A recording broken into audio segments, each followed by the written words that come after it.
Greetings, my fellow freedom sovereign thinkers. This is LL3's newest podcast. My name is Craig, transmitting from the beautiful swampy mangroves of South Florida.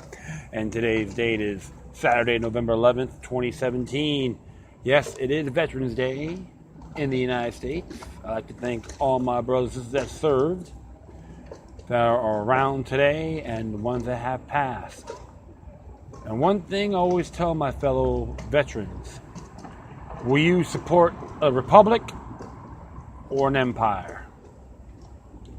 Something to really look at and think. Let that sink in. And it's all out of fidelity, not a malice or ridicule or derogatory by any means. Yeah, it's just nice and beautiful out here along the New River. Just kicking back and decided to do a show again. Getting better on my health, clearing up. Looks like it's going to be a wedding along the downtown saloon.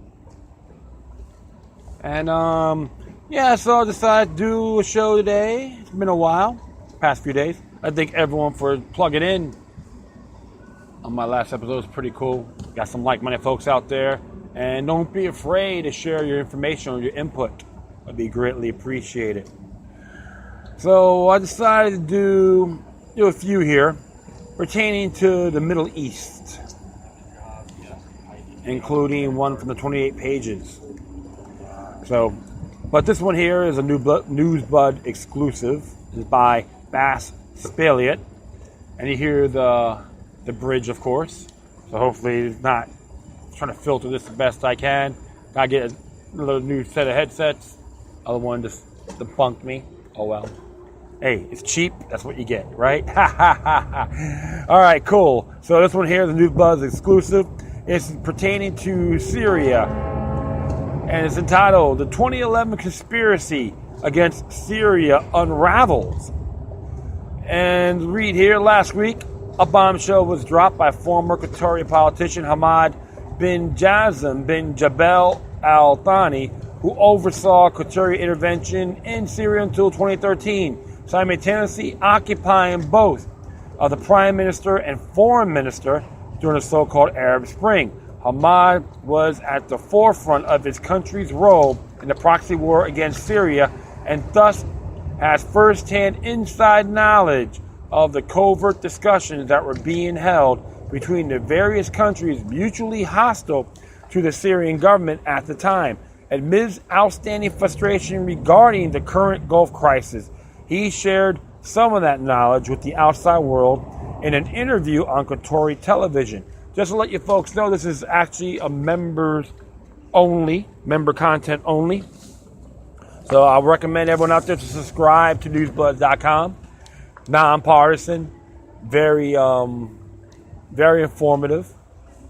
And Isabel Emmons was an FBI whistleblower and a researcher. And she was on the Alex Jones show a couple of days ago pertaining to Robert Mueller. Very good interview. So I encourage everyone to check it out. And always observe responsibly. So I will proceed. When the events first started in Syria, I went to Saudi Arabia and met with King Abdullah. I did that on the instructions of His Highness the Prince, my father. King Abdullah, said, "We are behind you. You go ahead with these plans and we will coordinate, but you should be in charge." I won't go into details, but we took full charge, and anything that was sent to Syria will go to Turkey, and was in coordination with the U.S. forces, and everything was distributed via the Turks and the U.S. forces. And us and everyone else were involved, the military people. May have been mistaken, and support was given to the wrong faction, but not the Daesh. They are exaggerating if they say that. Psych. Maybe there was a relationship with Nusra, Al-Qaeda's branch in Syria. It's possible, but myself don't know about this. But I can tell you that even if that was the case, when it decided that Nusra is not acceptable, the support of Nusra stopped, and the concentration was on the liberation of Syria. We are fighting over the prey, i.e. Assad and his supporters. and not the prey is gone. Now the prey is gone. We're still fighting. And now Bashar al-Assad is still here. If you say, okay, Bashar can stay, we don't mind. We have no feelings of vengeance against him, but you, the U.S. and Saudi Arabia, were with us in the same trench. That's emphasis added, of course. Interesting there, right? Ooh, yeah. Smells like New World Order to me. Okay, I don't know why I'm not shocked by this, but that's okay. In June, Hammad had already told American talk show host Charlie Rose, which we all know he's a CFR member, practically the same thing, but in a less comprehensive fashion. Look, in Syria, nobody did mistakes, including your country, the U.S. When the war or the revolution happened in Syria, all of us worked through 2 operation rooms, one in Jordan and one in Turkey. The first one was in Jordan. And there was countries, some of the GCC countries, among them the Saudis, the Emirates, Qatar, the United States, and other allies, and they was working from there. And all of us was supporting the same group, the armed opposition. In Turkey, we did the same. One could take these startling admissions in 2 directions. The first one could lead to a conclusion that once the rebellion was in full gear and above-mentioned countries started to support the armed opposition in form of funding, arms supplies, and propaganda. This, however, is increasingly becoming documented knowledge and part of the historical record. Moreover, this conclusion would accept the notion that there was a tangible and widespread revolution against Assad's rule, which evolved into a civil war, and that countries in question only afterwards capitalized on these events to further their own geopolitical agendas. How sweet. In contrast, the second direction could explore the possibility that the covert discussions of which Hammad revealed some were already taking place from the very onset, when the events first started in Syria, or even more that, if substantiated, this hypothesis would challenge the claim that the origins of the Syrian debacle lay at the massive uprising against the Syrian government. The latter, which was accused of brutally cracking down on initially peaceful protesters. The collision of the geopolitical regime change agendas of the U.S. and its NATO and Gulf allies, particularly Turkey, Qatar, and Saudi Arabia, as well as Israel. Woo! Birds of the feather flock together. Birds of the same feathers flock together, right? Then might constitute the real first cause of the tremendous suffering of the Syrian people. This article chooses the more provocative second direction. That's right. So some people are going to get offended and go, oh my goodness, this really offends me. Because you use Israel. You know what? I can care less. All right? They are you got criminal elements in that government as well, part of the New World Order network. Okay? I will continue on here. Syria as an eternal target. Since Syria became independent from France in 1946, Western countries and intelligence agencies regularly conspired to overthrow the ruling regimes of the day. In 1949, a CIA-backed up coup succeeded, although very briefly, ousting Syria's democratically elected president. And in 1956 and 1957, American and British intelligence twice failed to overthrow the Syrian government. The latter plot, which included assassination attempts of leading figures in the Syrian power structure. A recently declassified CIA document, too, revealed multiple agency plans to engineer the collapse of Hafez al-Assad's government in 1986, including by way of exacerbating sectarian tensions, which is exactly what the U.S. and its allies had done a couple years earlier when they backed the 1982 Muslim Brotherhood insurrection in Hama. After bloody clashes, the army and Brotherhood Islamists had left thousands dead there. U.S. military intelligence dryly observed that the Syrians are pragmatic and don't want a Muslim Brotherhood government. Can you blame them? Absolutely not. Following 9/11, Syria immediately ended up on the Pentagon's drawing board. And in 2007, an interview with Amy Goodman for from democracy. Now, retired four-star general and former NATO Supreme Allied Commander Wesley Clark disclosed that the aftermath of the 11th September 2001, a fellow general of the Joint Chiefs of Staff told him that the Ministry of Defense had decided to take out 7 countries in 5 years, starting with Iraq, and then Syria, Lebanon, Libya, Somalia, Sudan, and finishing off with Iran. Not long after the U.S. invaded Iraq in 2003, the Bush administration put sanctions on Syria for its alleged ties to terrorism. And soon various American and Israeli officials were issuing threats against the Syrian government that hinted at it being next on Washington's Middle East chopping block.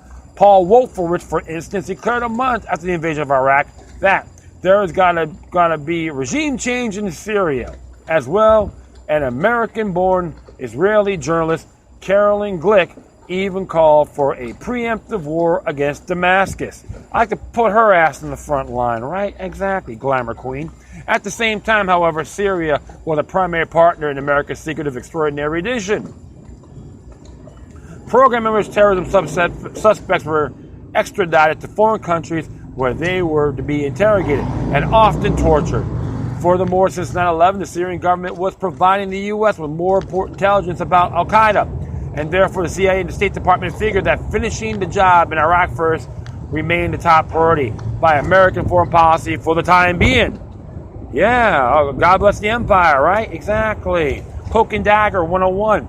Laying the groundwork. Study classified documents and admissions from government officials revealed that the covert operations to destabilize the government of Bashar al-Assad, who ascended to the presidency after his father's death in 2000, were ongoing during the Iraq War. In cable released by WikiLeaks, William Roebuck, that charged the affairs at the American Embassy in Damascus, advised its superiors in 2006 to coordinate more closely with Egypt and Saudi Arabia to fan the flames of sectarian tensions between Sunni and Shia Muslims in Syria. And indeed, in his widely circulated 2007 piece, The Redirection, investigative journalist Seymour Hersh said that the U.S. was partaking counter operations aimed at Syria and its allies. Aimed at Iran and its ally Syria, which bolsters Sunni extremist groups sympathetic to al-Qaeda. More concretely, Hersh wrote that the Saudi government, with the Washington's approval, would provide funds and logistical aid to weaken the government of President Bashar al-Assad, just as Roebuck had suggested in the previous year. Furthermore, a former high-ranking CIA officer revealed to Hersh that the Americans and Saudis provided political as well as financial support to the Syrian National Salvation Front, a coalition of opposition groups centered around former Vice President Abdul Halim Qadam and the outlawed Muslim Brotherhood. In addition, the Washington Post reported in April 2011 that the State Department has secretly funneled millions of dollars to Syrian political opposition groups since at least 2005, drawing on the analysts from several WikiLeaks cables. It also provided funds to Bordara TV, a London-based opposition satellite channel, which began broadcasting in April 2009 and conveniently ramped up operations in 2011 to cover the unfolding demonstrations, the role of such clandestine operations and laying in the groundwork for regime change should not be underestimated. Also in April 2011, a couple of months into the Arab revolts, the New York Times reported that Congress and the State Department funded NGOs such as Freedom House and the National Endowment for Democracy, both infamous for their roles in instigating color revolutions around the world, played a bigger role in fomenting protests in the Arab world than was previously known, particularly Yemen and Egypt. In Syria, however, it went further than actions that could be disguised as democracy-building campaigns, as the New York Times described the funding and training of activists and political opposition groups around the Arab world.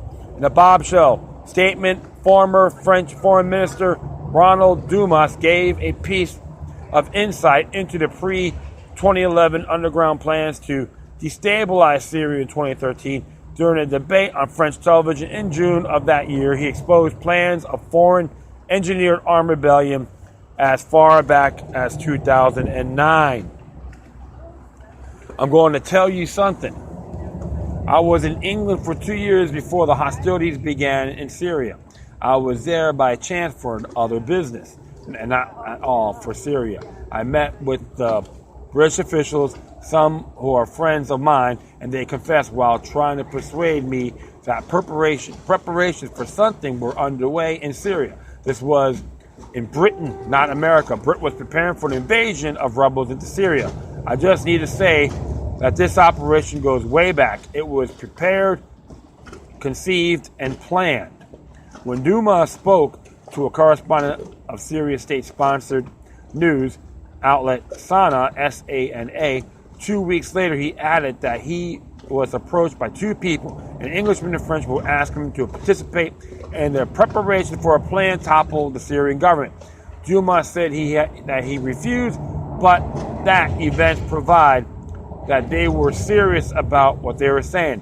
When zooming out, all this clearly interlocks with the big agendas of Western deep states regarding the Middle East. In 2008, one of the think tanks closely aligned to the Pentagon, RAND Corporation, published a paper that discussed several U.S. government policies options in the long war against Washington's various adversaries in the Middle East. Aside from continuing to supporting the conservative Sunni regime in the Gulf, the authors propose a divide and rule strategy, as well as such a policy focused on exploring the fault lines between the various Salafi jihadist groups to turn them against each other and dissipate their energy on eternal conflicts. This strategy, Rand added, relies heavily on covert actions, information operations, unconventional warfare, and support to indigenous security forces. And indeed, in retrospect, this appears to have been chosen strategy in Washington's efforts to topple Assad as well as Gaddafi, respectively, in Syria and Libya, where supporting local insurgents has led to the enormous loss of life, the displacements of millions, and numerous infrastructural destruction of both countries. Interesting there too, right? This is how the order thinks, man. All of these pathetic, disgusting multinational corporations want to manipulate and have us all be gullible and get caught with their mind control platform, hook, line, and sinker. So I will continue on here. Revolution. That's the question. When mainstream publications narrate the Syrian war, they by default explain the root cause of it to be anti-government demonstrations that were violently suppressed by the Assad government. In the viral explanation, the videos of The Guardian, Vox, and Kyrgyzag,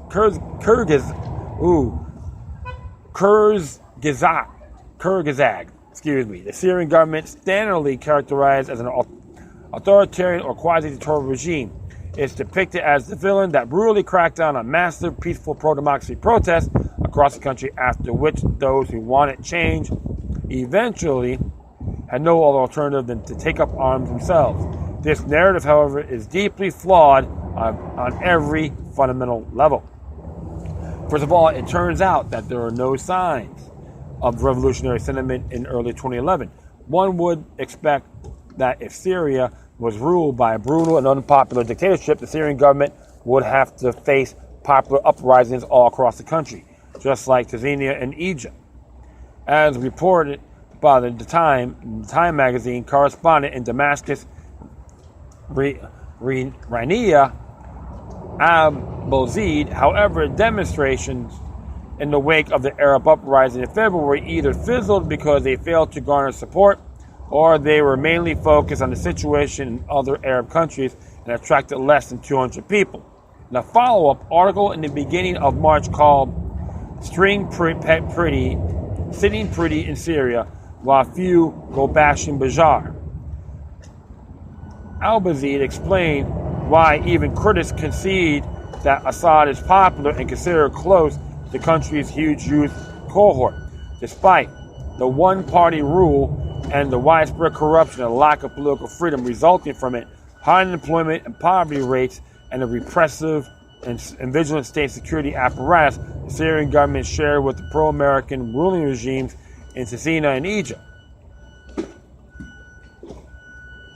Assad has had hostile foreign policy toward Israel and stridently supports the Palestinians and the militant groups Hamas and Hezbollah, which are very much in line with popular Syrian sentiment. Furthermore, Assad is viewed as a reformer even by some Syrians who may despise the regime, blaming his shortcomings on his father's still present old guard. Indeed, drawing from interviews with human rights activist Al-Bazid stressed that the majority of Syrians want a reform to take place within the party, the government, and the security agencies, suggest by a poll conducted by a leading Turkish think tank. That sentiment had not changed by late 2011, as only 5% of the Syrian respondents said they supported violent protests, while 91% opposed it. It's no surprise, then, that the events that triggered the war did not take place in the country's largest city, such as was the case in Tunisian and Egyptian capital cities of Tunis and Cairo, where mass protests forced Ben Ali and Mubarak to resign. Rather, the first incident happened in the southern regional town of Darara, close to the Syrian-Jordan border. In mid-March, the arrest of a group of 15 kids who sprayed graffiti slogan containing the words "The people want the regime to fall" on the wall has sparked protests, which resulted in casualties as well as the torching of the Ba'ath Party headquarters and the courthouse of the town, according to Al-Bazid, who was in the country, contrary to most journalists who wrote about the incident. Assad responded immediately, sending a high-ranking delegation to deliver his condolences to the families of the dead, after which the governor was dismissed and the kids were released, while most Western media publications quoted unnamed witnesses and activists as saying that security forces brutally cracked down on the demonstrations in Daraa. Lebanese and Israeli media report that 7 police officers and at least 4 demonstrators had been killed in the clashes that had erupted. In addition, several reports observed rooftop snipers targeting both civilians and police, which is reminiscent of other highly questionable and obscure events, such as the 1982 Muslim Brotherhood insurgency in Hama, the 2014 Maiden Square demonstrations in Kyiv, and the 2016 killings during the Black Lives Matter protests in Dallas. In all these events, rooftop snipers who are now by either confirmed or suspected to be agents provocateurs killed both peaceful demonstrators and police officers. Although it is unclear what exactly transpired in Daraa, it has all the appearance of an at least partially staged event. When demonstrators as well as security forces die, this means that there must have been an armed insurrection which was either embedded with the protesters or which drove the peaceful demonstrators off the streets, taking in mind Roland Dumas's revelation of European plans of the invasion of rebels into Syria and Daraa, close proximity to Jordan, where one of the 2 multinational operation rooms with the specific goal of regime change would soon be, or perhaps was already set up.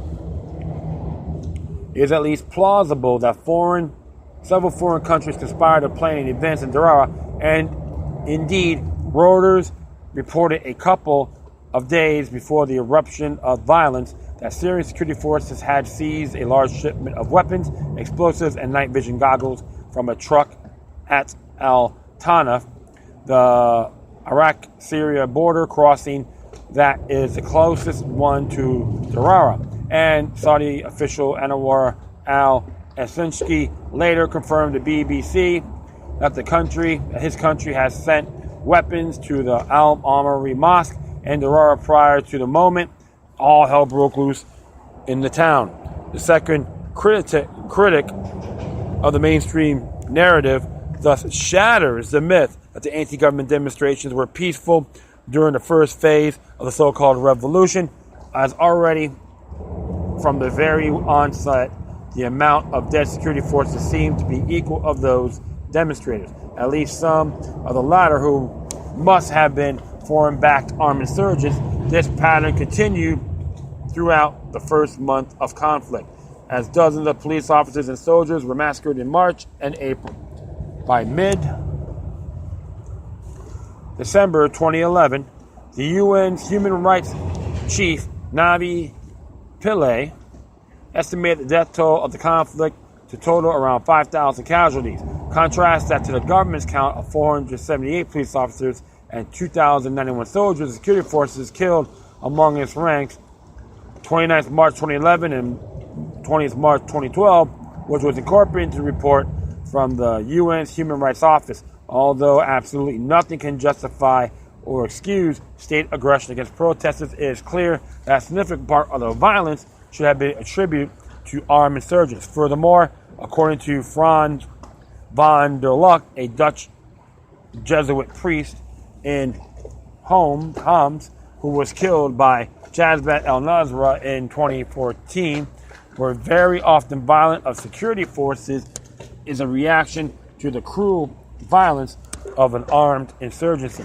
Finally, although no one dismisses the fact that significant anti-government demonstrations with attendees totaling tens of thousands were held in the spring and summer of 2011, the mainstream narrative ignored the huge, ostensibly larger pro-government rally that were held in response to the violence that was happening across the country, although both sides clearly inflated the number of attendees at their respective rallies. Camille Otragi, an article intentionally non-normative and critical of both sides, estimated that up to 1 million Syrians attended pro-government demonstrations, which is close to 5% of the population, or 50 times the amount of only pro-Barabat rally in Egypt. Those observations suggested that Assad is popular, which is backed up by several additional sources, some of whom from entities openly hostile to the Syrian government. In 2008, an American poll by the University of Maryland and Zogby International found that Arab respondents considered Assad the world leader that they admired from most aside from Hezbollah's Hassan Nasrallah. A year later, the Syrian president was chosen as the Person of the Year by CNN's Arabic readers, more than doubling the score of Turkish President Recep Tayyip Erdogan, who came in second. Really? Interesting there. At the beginning of 2012, 9 months into the conflict, Assad's popularity among Syrians had not faltered. Analysts of large polls on Facebook conducted in 2011 showed an average of 53% in favor of President Assad, while supporting typical demands of the opposition, such as changing the colors of the Syrian flag and Arab boycott of Syria, Turkish or NATO intervention, and a UN vote targeting the Syrian government, were very weak. And in January 2012, the government reported that a poll linked to the Qatari government found that, to its surprise, some 55% of Syrians wanted Assad to stay, while most Arabs outside felt the president must resign. This indicates the growing bifurcation between Syrian and Arab public opinion, or between those ongoing horror war and those consuming news about it, which indicates the effectiveness of Gulf and Western propaganda and turning global public opinion in against the Syrian government.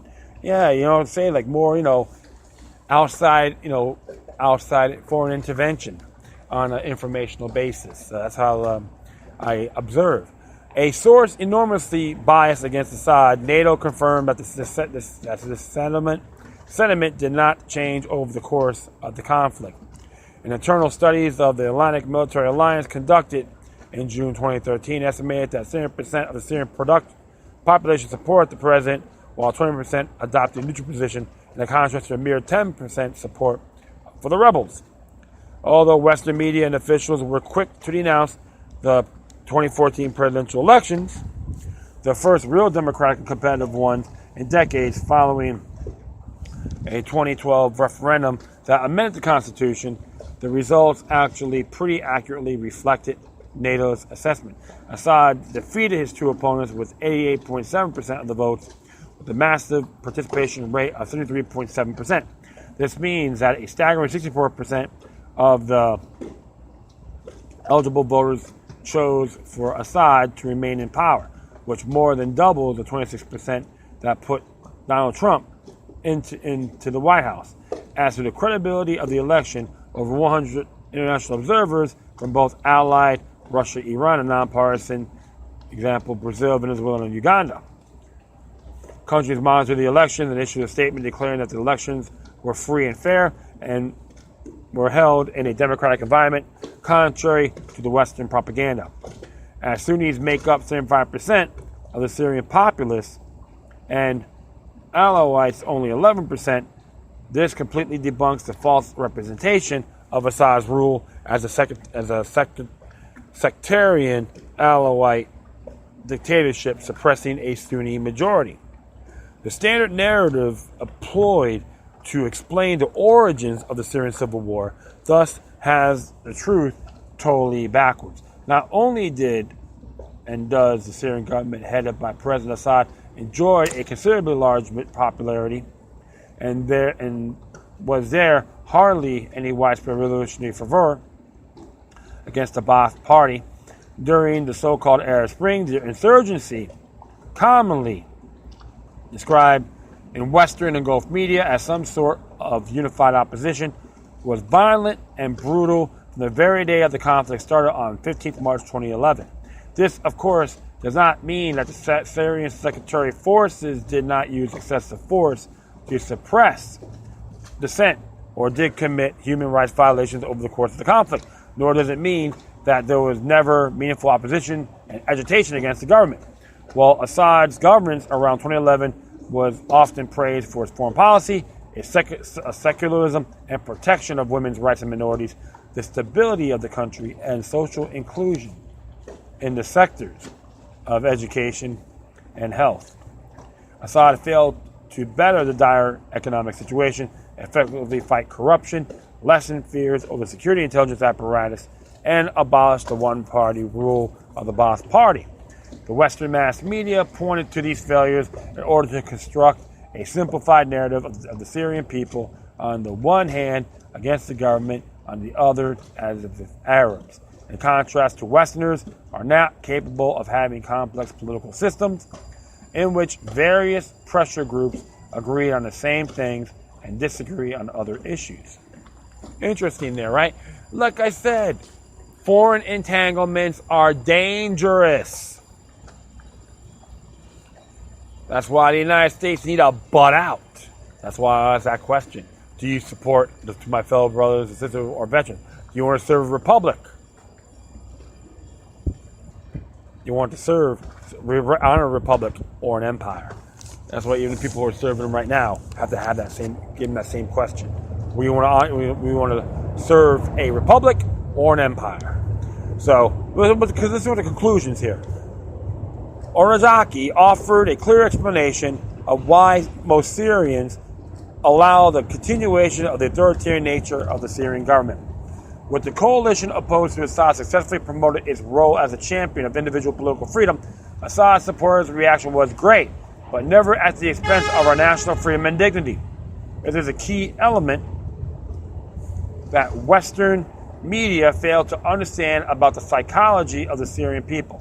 Many Syrians are more preoccupied with protecting their country's national interests rather than their own right to challenge President Assad at the 2014 presidential elections.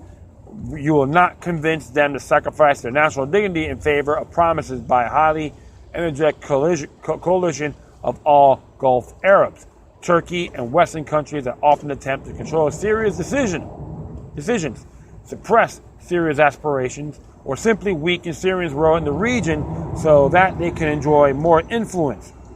Too many Syrians, including but not limited to Assad supporters, the international community, plus the GCC, are seen as vultures and sharks, The two Assads, unlike the Qatar-financed Syrian opposition, have always been willing to suffer constant pressure, punishment, and isolation to protect Syria's dignity and independence. Indeed, most Syrians perceive the war in a total different fashion, as they propagandize masses in the West and in much of the rest of the Arab world. Many Syrians abhor fellow countrymen who cry for Western intervention because they see conflict not as civil war, but as proxy war waged by U.S., Israel, Turkey, the GCC, and NATO against their freedom and security. Syrians know their history as well as their broader history of neocolonialism in the Middle East and elsewhere, and know that the humanitarian concerns of foreign officials are nothing but a disguise for what they perceive as just as the latest iteration of Western imperialism. As a result, they turn for help to their own government, the supposed unpopularity and brutality of which paradoxically constituted the backbone of selling the war in Syria in the first place. The real reason for instigating a proxy war on Syria, as this article has demonstrated, has nothing, absolutely nothing, to do with saving the Syrian people. When are we going to learn that? Time and time again, mainstream media coverage is a little more than propaganda to justify foreign intervention, which time and time again strengthens, not lessens, the grip of hostile governments over their populations. That's the question. In a 2016 interview with Swedish media, at the time the mass media was crying crocodile tears for Aleppo, a Syrian doctor who actually lives in Aleppo was asked what the outside world should do to help Syria and its people from the hell of war. His answer: leave us alone, forget us. So right there, like I said before, it is up to the brothers and sisters of Syria to make that decision. And none of us should be involved, including all the countries, Western countries. That means Israel as well. Butt out. Leave them alone. Piss on their New World Order agenda. That's the name of the game, my friend. Political power for their personal gain, not for the people. So, all you folks out there want foreign intervention, do sanctions on Syria, go to war in Syria, go on the front. Let's see how tough you sons of bitches are. I really mean that too. Let's see how tough you parasites are. Because I'm tired of it, and many of us are as well. Big spiritual awakening is occurring. And you know what? It's gonna be inspired. The more you push us, the more we'll be inspired, and the truth will come out. All right, so that'll be enough of that. Ooh, interesting. A lot of little bit there, a lot of stuff, right? Oh yeah. So that was pretty long. Whew. All right, cool. All right, well, the next one here. Excuse me. Next one here came from the ArabTimes.com. Came out today. Saudi prince poised to take over as king. It's by Gary Clayman. U.S. President Donald Trump has swiftly followed up his Tuesday tweet in support of the great Saudi purge of the kingdom's elite. A White House statement on Wednesday welcomed the allegation by Radai that Iran is supporting the Houthi militias of Yemen, including supply of illegal arms such as ballistic missiles. In his tweet, Trump plunged straight into the heart of the power struggle in the House of Saud, saying, "I have great confidence in King Salman and the Crown Prince of Saudi Arabia. They know exactly what they're doing. Some of those they are harshly treating. They have been milking their country for years." Must reads across Asia directly into your inbox. I'll continue on here. That's something else. On Saturday, even as the Saudi purge got underway, Trump also made a phone call to Saudi King Salman the White House readout signaled Trump's supports of the imminent purge and also put a tag price on the support listing of Aramco on stock exchange in the United States. And secondly, the purchase of appropriate military equipment that will keep Saudi Arabia safe and help create American jobs. My, oh my, oh my. It looks like President Trump has some investments in there. Of course, others have gave the rest of them power of attorney to make that happen. The readout also mentioned that Trump discussed the continuing threat of Iranian-backed terrorist militia in Yemen and Saturday's intercepted missile attack in Radi. They emphasized the importance of countering extremist ideologies and championing moderation and tolerance. Sounds like I'm in bizarro world right now, according to this article. From these three Trump articulations through last Sunday and Tuesday and contours of the U.S.-Saudi deal at the leadership level have appeared. It contains three elements. First and foremost, King Solomon and his crown prince know they have embarked on a risky gambit by taking on the kingdom's political business elite on such a scale. They desperately need Trump's open support, which will send a big signal to their detractors and opponents within the royal family. The alacrity with which Trump responded from the Far East amidst a challenging tour of Asia suggests a prior understanding, conceivably the three visits by Trump's senior advisor. And in son-in-law, Jared Kushner to Saudi Arabia in recent months can now be put in perspective. David Ignatius, as the Washington Post has written, it was probably no accident that last month Jared Kushner made a personal visit to Riyadh. Two princes, Kushner and MBS, are said have stayed up in nearly 4 a.m. several nights, swapping stories and planning strategy. Now, there is nothing like a free lunch in Trump's scheme of things. The White House statement on Saturday gave a fair idea of the quid pro quo. It signaled out the recent $15 billion deal involving a terminal high-altitude area defense missile system, which is designed, built, and integrated by Lockheed Martin Space Systems as primary contractor. Interestingly, there have been feverish speculation lately regarding the main foreign listing of Aramco, London, New York, Hong Kong, etc. Trump has now put his hat in the ring openly and brazenly. The Saudi crown prince suggested Aramco should be valued at $2 trillion. Independent estimates put the value closer to $1 through $1.2 trillion, which would raise $50 to $60 billion if 5% of the company were offered through an IPO listing. Finally, the Iran boogeyman had reappeared. If Iran is there, can Israel be far behind? And Kushner, as is an ardent Zionist himself, besides it must be factored in the Saudi crown prince, had been mentored by none other than the UAE crown prince Sheikh Mohammed bin Zayed. In sum, we are getting a heady cocktail. Washington is backing the 32-year-old crown prince Mohammed bin Salman's audacious bid to succeed his father Salman as king, breaking all conventions and practices of Saudi succession, while expecting tens or hundreds of billions of dollars worth of Saudi business deals for the U.S. America first. A U.S., Saudi, UAE, Israeli strategic converge provides an underpinning for coordinated regional policies aimed at encircling and containing Iran.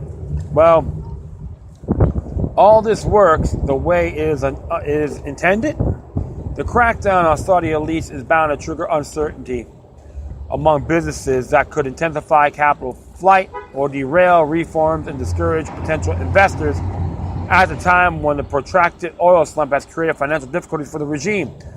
The authorities have frozen bank accounts of the accused and warned that any assets related to the corruption cases would be seized as state property. Indeed, this is not exactly the way to publicize the Crown Prince's reform project known as Vision 2030, which pins hopes on large-scale investments to rev up the sagging economy. Even more problematic is the geopolitics. There's feverish excitement that Lebanon is going to be the magnet line to push back at Iran's regional influence. It's largely bravado. Simply put, Saudis lack the capability to fight out with Iran and always dependent on proxies. But Hezbollah's towering presence makes Lebanon in a vastly different theater. Saudis would be delighted if Israel does the fighting. But then Israel has entered Lebanon before and knows that Hezbollah may go down fighting or will take thousands of Israeli lives with them. Israel would be out of its mind to do the dirty work for the Saudis. As for the Trump administration, only very recently it observed the 34th anniversary of the 1983 U.S. Embassy bombing in Beirut. These are early days of the televised speech by Hezbollah chief Hassan Nasrallah on Sunday. There was no sense of panic. Iran's President Hassan Rouhani, in remarks on Wednesday, was plainly contemptuous on the capricious Saudi rulers. Tehran holds many cards. Trump is bluffing. He doesn't propose to go to war with Iran. He hopes to settle Syria and with Russian help. And if EU Foreign Policy Chief Federica Mogherini is to be believed, the U.S. Congress does not abandon the Iran nuclear deal. Trump must do that too. And it looks like there's a continuation here. I'm gonna look this up for a moment. But there's a lot of interesting stuff here, I would say. Lots of stuff. Ooh.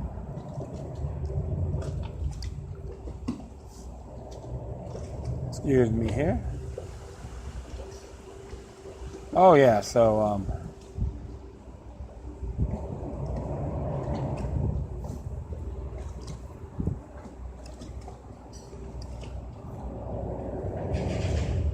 hold on here. Looks like I may have goofed here. No, I didn't. Okay. Yes, this says here to continue. But yeah, I'm a little bit intrigued on what has happened. So something we gotta look at, right? Absolutely. Well, I'll definitely put that in there. So definitely check it out and keep on reading. I don't know if this is the right article here. I believe it is.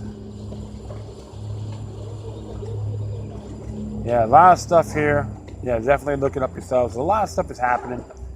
And, hey, expect, I know it may affect the investments for the Americans and all that. It may affect the economy. So always got to pay attention what's really going on over there. And you know what? I don't buy the whole thing about Iran's responsible for what's going on in Yemen. That's a total joke. Yemen is one of the most poorest countries in the Middle East. And we shouldn't be selling arms to a country that treats their own people like pieces of garbage. So a lot of double speak, I would say, with the U.S. government. But I'm going to hit this next one here. And this one came from the 28pages.org. And this came out a few days ago.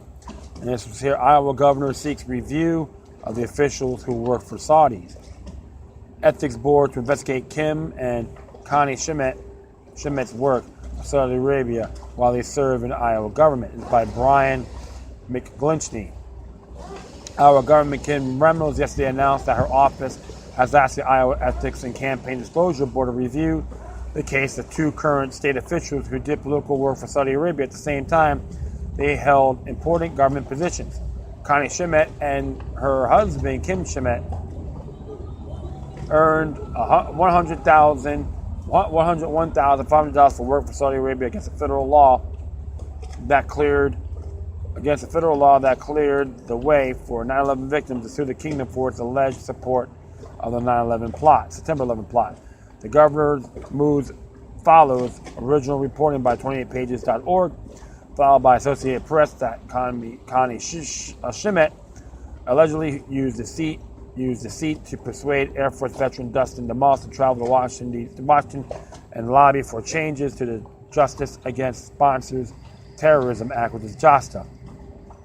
Governor Saudi work a conflict of interest. Reynolds' predecessor, Governor Terry Branstad, appointed Connie Schmidt to the Health Facilities Council and the Cultural Trust Board of Trustees, and Kim Schmidt to the Employment Appeals Board, which he chairs. He earns $80,000 a year in that role. At a press conference, Reynolds told reporters she didn't think the state's employees should be permitted to work for foreign governments. If you're working for the state or a public official, it would be a conflict of interest to serve in that capacity, she said. I think it's something that the legislature needs to look at. It appears that it's possibly a loophole in the statute. Asked if she was okay with the Schmidt did, Reynolds said she had no power to immediately remove the Schmidts from their post. The Schmidts don't serve at the pleasure of the governor. They served a set term, and that's determined by statute, she said. Schmidts, who are powerful players in the Iowa Republican politics, hosted a $75 per person fundraiser for Reynolds on September 20th. A reporter asked if Reynolds had been aware of their work for Saudi Arabia at the time. No, I was not, she replied. The governor acknowledged having received a $100 donation from a couple. Reynolds said she would forego a decision and possibly returning the money until after she received the results of the ethics investigation. Reynolds distanced herself from what Saudi Arabia was seeking to accomplish in its massive lobbying effort and preventing 9/11 from preceding their lawsuit. I don't agree with that, she said. Yesterday, Leading Heartland reported that Kim Schmidt failed to make a required disclosure of political contributions when he registered with the Department of Justice as a Saudi agent. An attempt to defend his work against 9/11 victims and for the Torah monarchy that is far away the world's principal exporter of terror, Schmidt told Bleeding Heartland, I'm not representing someone who's un-American.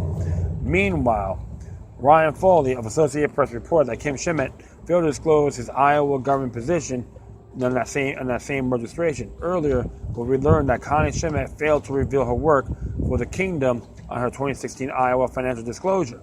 When I called Connie Schmidt in September for publishing a story that would ultimately lead to this week's announcement of ethics investigation, she attempted to prevent my reporting through intimidation, specifically with threats of baseless litigation.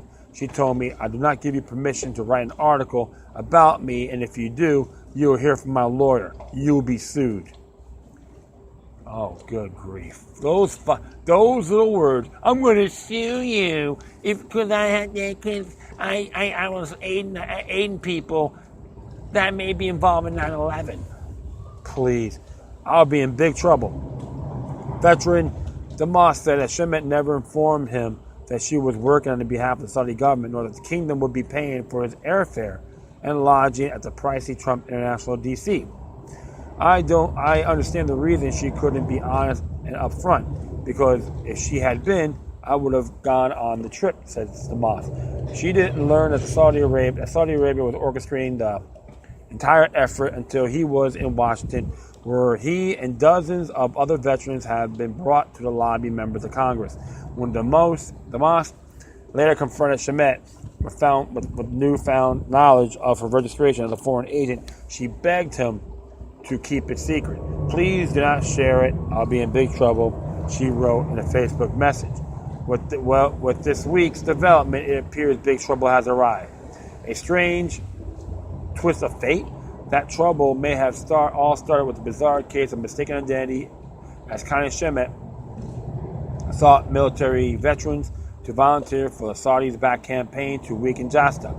For her recruitment of Air Force veteran Dustin Damas began with December 20, 2016. Email that opened with very good visiting with you yesterday. Damas, who lives in Oregon, was perplexed. He said he had no previous contact with her. There is, believe it or not, another veteran named Dustin Damas. He a retired Army NCO in Knoxville, Iowa, and he's friends with Connie Shemet on Facebook. Oklahoma Damas said Shemet said she was related to the Mosses, okay? Did Shemet somehow mistype his email address of one Dustin Damas and, against all odds, accidentally recruit another Dustin Damas who had just happened to be a military veteran? If so, at the time she must thought have a wild stroke of lucrative luck. Now that Oklahoman's disturbing account had directly led to Connie Shemet's embarrassment of the Republican governor and press in local, state, and national media, the high-profile ethics investigation of herself and her spouse, she surely doesn't think that today. My, oh my, right? Oh yeah. Something you gotta look at, friends. It's always gonna backfire. Well, you know what? If you're gonna play that little game, expect some blowback. How dare they, too, try to, defend some possible Saudi connection to 9/11, which I'm not going to put them on their lap. That would be totally absurd. But remember, Saudi Arabia have agents in there as part of the New World Order as well. So you know what? Let the chips fall, my friends, and they can make that decision themselves. Let nature take its course. All right? All right, friends, that's all.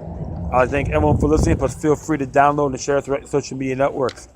If you have any questions, comments, or you want to send me something that's interesting you may want to check out, whatever you do, please address your correspondence with decorum. You can hit me on Facebook, Twitter, Google+, Spreaker, iHeartRadio, Tumblr, YouTube, Freedoms Network, Scene.life, Minds.com, FutureNet.club, Patreon.com/Local Third if you want to be my donor, supporter. Or you can hit me on Gab, Gab.ai, which is more of a freedom of speech version of Twitter.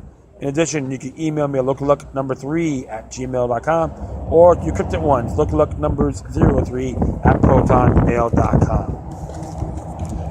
All right, my friends, that's all for now. Once again, thank you for your time. Let's always remember that demoniac resistance is healthy for the soul and can liberate humanity. Until next time, take care of yourselves, keep on spreading love, and may your guardian spirits be with you.